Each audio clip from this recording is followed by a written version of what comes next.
This channel does not promote any violent, harmful, or illegal activities. All content provided by this channel is meant for an educational purpose only. Top quality और consistent performance के लिए सिर्फ silver pumps नाम याद रखना। ট্রেনের পর এবার বাস। টিভি9 বাংলায় এই মুহূর্তে বড় খবরের নজর। লিমা রয়েছে আপনাদের সঙ্গে। বাসে করে নারী পাচারের চেষ্টা, উদ্ধার হয়েছে 34 জন তরুণী। কাজের টোপ দিয়ে আলিপুরদুয়ারে 34 জন মহিলাকে তামিলনাড়ুতে নিয়ে যাওয়া হচ্ছিল। এক্ষেত্রেও কি পরিকল্পনা ঠিক আগের বারের মতোই ছিল? প্রসেনজিৎ আমাদের রিপোর্টার ডিটেলে জানাবেন। প্রসেনজিৎ, এক্ষেত্রেও কিন্তু মেয়েদেরকে নিয়ে যাওয়া হচ্ছিল ভিন রাজ্যে, উত্তরবঙ্গের প্রত্যন্ত এলাকার মেয়েরা, আলিপুরদুয়ার, জলপাইগুড়ি জেলা, বিভিন্ন চা বাগান এলাকা, মালবাজার, মেটেলি, এই সমস্ত এলাকার মেয়েরা। এবং একই সঙ্গে আরেকটা যেটা লক্ষণীয়, এক্ষেত্রে কিন্তু এই প্রত্যেক মেয়ে পিছু 4000 টাকা করে পেতেন এই 3 পাচারকারী যারা মেয়েগুলোকে নিয়ে যাচ্ছিলেন। এবং একই সঙ্গে যেটা পুলিশের তদন্ত বলছে যে এক্ষেত্রেও কোনো বৈধ নথি ছিল না, বৈধ নথিপত্র ছাড়াই তাদেরকে ভিন রাজ্যে নিয়ে যাওয়া হচ্ছিল এবং ট্রেনের বদলে বেছে নেওয়া হয়েছিল বাসকে। এবং এই বাসে করে এদেরকে নিয়ে যাওয়া হচ্ছিল রাঁচি থেকে তারপর তাদের প্রত্যেককে তামিলনাড়ু নিয়ে যাওয়ার কথা হচ্ছিল। পুলিশ যখন দেখতে পায় তাদেরকে শিলিগুড়ি এলাকায় এতজন মেয়ে একটি বাসে রয়েছে, তখনই কিন্তু পুলিশ তাদের জিজ্ঞাসাবাদ করে যে তারা কে, কেন, কোথায় যাচ্ছেন। তখনই কিন্তু তারা অসংলগ্ন কথা বলতে শুরু করে।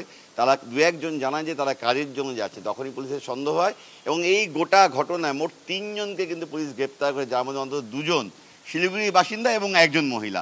এবং তৃতীয় যে জন, সেই জন কিন্তু একদম স্থানীয় স্তরের এজেন্ট, অর্থাৎ চা বাগান এলাকা থেকে যারা ওই টার্গেট ফিক্স করে যাদেরকে তুলে নিয়ে আসে, মেয়েদেরকে তুলে নিয়ে আসে। পুলিশের প্রশ্ন, যদি কাজই দেওয়ার জন্য হয়ে থাকে, সত্যিই যদি কাজের জন্য প্রশিক্ষণ এবং কাজের জন্য ভিন রাজ্যে নিয়ে যাওয়া, শুধু মেয়েদের কেন, ছেলেরা কেন নেই? বেছে বেছে শুধুমাত্র মেয়েদেরকেই কাজ দেবে এমন কোন সংস্থা? সেই কারণেই কিন্তু পুলিশের সন্দেহ আরও গাঢ় হয় এবং তারপরে পুলিশ বাসটিকে আটক করে। মেয়েদের পরিবারকে খবর দেওয়া হয়েছে, রাতে কিছু মেয়েকে পরিবারের সাথে তুলে দেওয়া হয়েছে, বাকিদেরকে আজ সকাল নাগাদ তুলে দেওয়া হবে। আর যে 3 জন তাদেরকে গ্রেপ্তার করে আজকে আদালতে পাঠাবে পুলিশ। নজর থাকবে। ধন্যবাদ।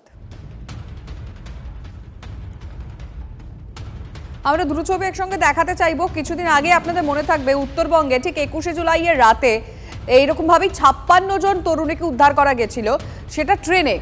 56 জন তরুণী উদ্ধার হয়েছিল, আর এবারে 34 জন তরুণী উদ্ধার হলো বাস থেকে। সেখানেও কিন্তু নারী পাচারের চেষ্টাই হচ্ছিল।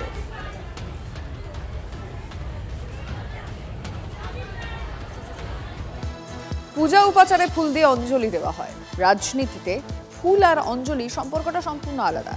ফালাকাটার অঞ্জলি শিলকে নিয়ে 2 ফুলে শুরু হয়েছে টানাটানি, ঘাসফুল আর পদ্ম ফুল। আর এদিকে অঞ্জলি শীল আবার রাজনীতির দাবায় বড়ে হয়ে এপ্রিল ফুল হতে চান না। তিনি ছোঁয়াচ এড়িয়ে চলার প্রাণপণ চেষ্টা চালিয়ে যাচ্ছেন। অঞ্জলি শীল শনিবার পর্যন্ত ফালাকাটার জটেশ্বরের বাইরে তাকে কজন চিনত, কিন্তু অসমের এনআরসি নোটিশ পেয়ে তিনি এখন বাংলার ঘরে ঘরে পরিচিত। মঙ্গলবার তাঁর সমর্থনে প্রতিবাদ মিছিল ও সভার ডাক দিয়েছে তৃণমূল কংগ্রেস। যে 30 বছর ধরে জটেশ্বর গ্রাম পঞ্চায়েতের বাসিন্দা, আলিপুরদুয়ার জেলার, কি করে এনআরসি নোটিফিকেশন পায়?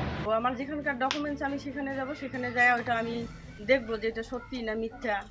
সত্যি মিথ্যা এটাকে আমি এখনো প্রমাণ করতে পারিনি। যেখান থেকে আসে সেখানে আমার যেতে হবে, তাকে প্রমাণ করতে হবে। তারপর আসাম বর্ডারে আমাদের যে সীমানা আছে ওয়েস্ট বেঙ্গল এবং আসাম, সেখানে আমাদের কর্মসূচি চলতেছে।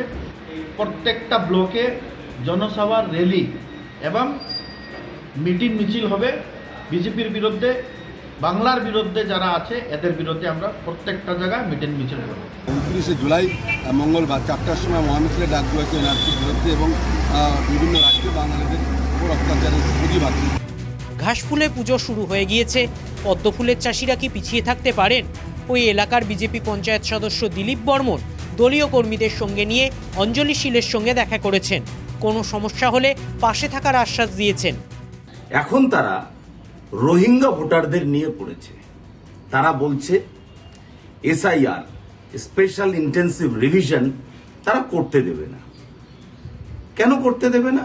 না, তাতে করে বাংলাদেশি মুসলমান যারা আছে তারা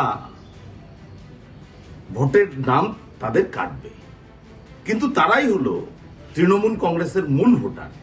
সে কারণেই তারা তাদেরকে রক্ষার জন্য যা যা করতে হয় তাই তারা করার জন্য প্রস্তুত হয়েছে।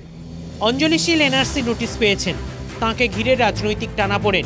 তাতে অঞ্জলি শীল কি বিচলিত? আচ্ছা, আপনি কি এখন আতঙ্কিত? না। তো আপনি এখন আপনার সহযোগিতার জন্য কাউকে পেয়েছেন কি? হ্যাঁ, আমি সবাইকে পেয়েছি। আমার পাড়া প্রতিবেশী আছে, আমার পঞ্চায়েত আছে। 29শে জুলাই ফালাকাটায় বাঙালি হেনস্থার অভিযোগে প্রতিবাদ মিছিলের ডাক দিয়েছে তৃণমূল কংগ্রেস। সেই মিছিলে অঞ্জলি শীলকে হাজির করিয়ে রাজনৈতিক টেক্কা ফেলতে চায় তৃণমূল কংগ্রেস। কিন্তু অঞ্জলি এখনো পর্যন্ত রাজনীতির ছোঁয়াচ বাঁচিয়ে চলার কৌশলই নিয়েছেন। অসমে গিয়ে নথিপত্র দেখিয়ে নিজেকে ভারতীয় প্রমাণেই তিনি বেশি আগ্রহী। Bureau report, TV9 Bangla.